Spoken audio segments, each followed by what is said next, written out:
आप सभी देख रहे हैं भारतीय दलित पैंथर सच तक डॉक्टर सतनाम सिंह पैंथर जी के साथ इंडिया गठबंधन कहता है जो गोदी मीडिया है। इंडिया गठबंधन ने 14 एंकरों को बहिष्कार किया है। ये फैसला, ये जो बहिष्कार का फैसला है, ये अहम फैसला है। ये जिस गटर में बदल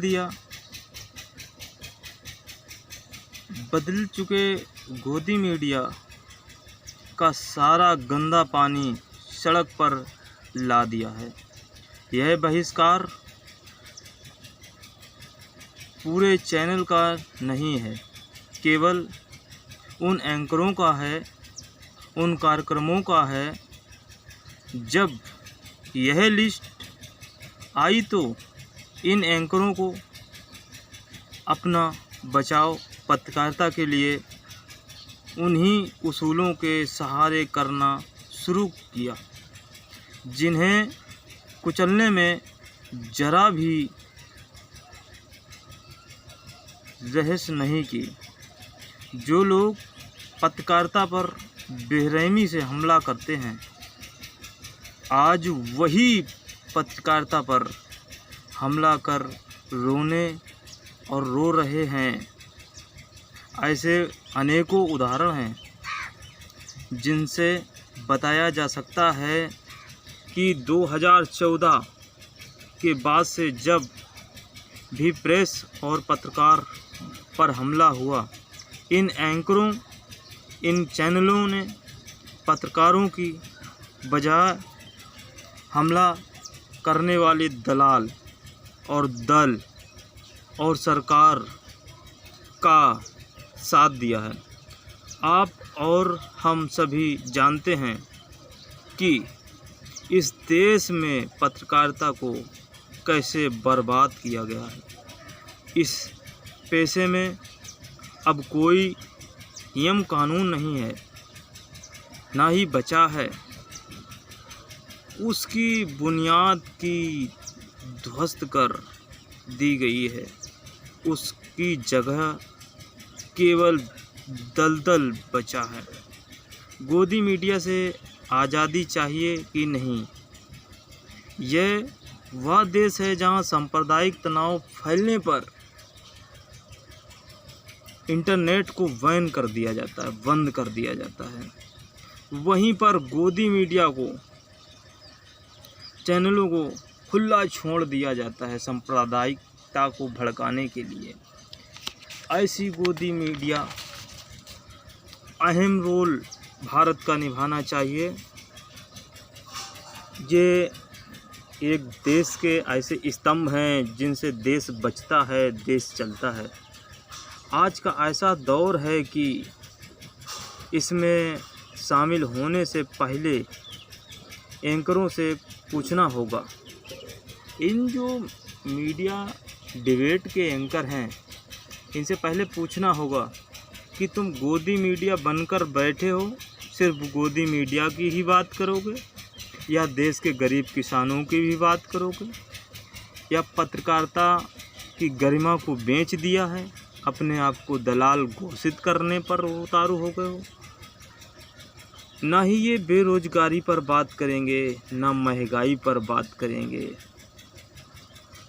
चौकीदार सो रहा है, चोर फरार हो रहा है, भगोड़े भाग रहे हैं, नौजवान को जो सपने हैं वो पकौड़े हो रहे हैं। इन गोदी मीडिया को इन सब पर सवाल उठाना चाहिए, चर्चा करनी चाहिए, लेकिन ये चर्चा नहीं करते हैं। 700 किसान मर गए, शहीद हो गए किसान बिल के लिए। मणिपुर जैसी जघन्य अपराध जिसको सुनकर देख कर के व्यक्ति की रूहें कांप जाती हैं, जिस मणिपुर का नाम लेकर के प्रधानमंत्री जी चुनाव जीते, प्रधानमंत्री बने, उस मणिपुर का हाल ये। बड़ी ही शर्म आती है ऐसी व्यवस्थाओं को देख करके कि भारत को जर्जर करने में कोई कसर नहीं रखी है। फिर भी ये गोदी मीडिया पाकिस्तान दिखाएगी, चीन, जापान, फ्रांस दिखाएगी, ये ना दिखाएगी कि भारत में क्या हो रहा है। ये ना बताएगी कि भारत कितना परेशान है, बेरोजगार है, बेसहारा हो गया है, किसान आत्महत्या करने पर उतारू हो गया है। अगर किसान पिज़्ज़ा खा ले तो गोदी मीडिया पूरे चैनल पे दिखाती है।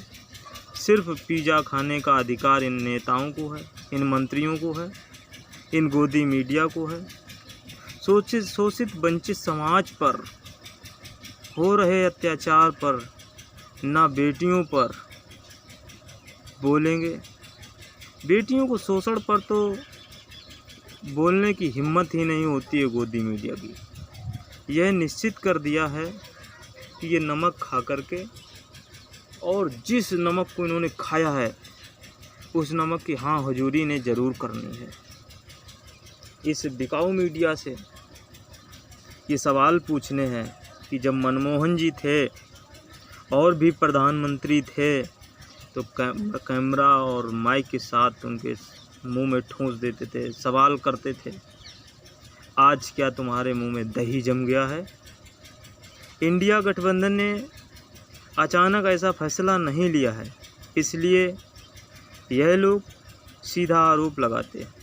उन्होंने कई लंबे समय तक इसका निरीक्षण किया, देखा ये लोग एक व्यक्ति विशेष के लिए ही काम कर रहे हैं या सर्व समाज के लिए या पूरे देश के लिए।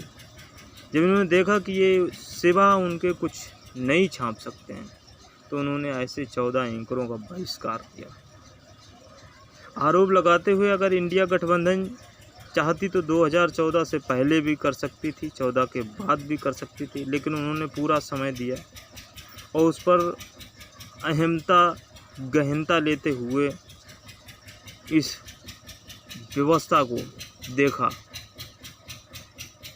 भारत पूछता है गोदी मीडिया से, देश होगा तो बोलोगे ना, देश में लोग होंगे तब राज करोगे ना।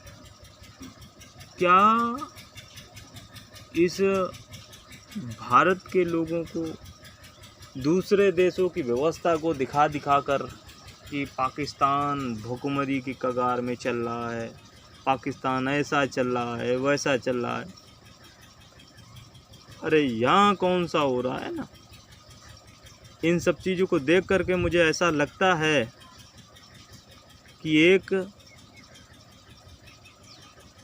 गांव में शादी थी और शादी चोरों को पता चल जाती है।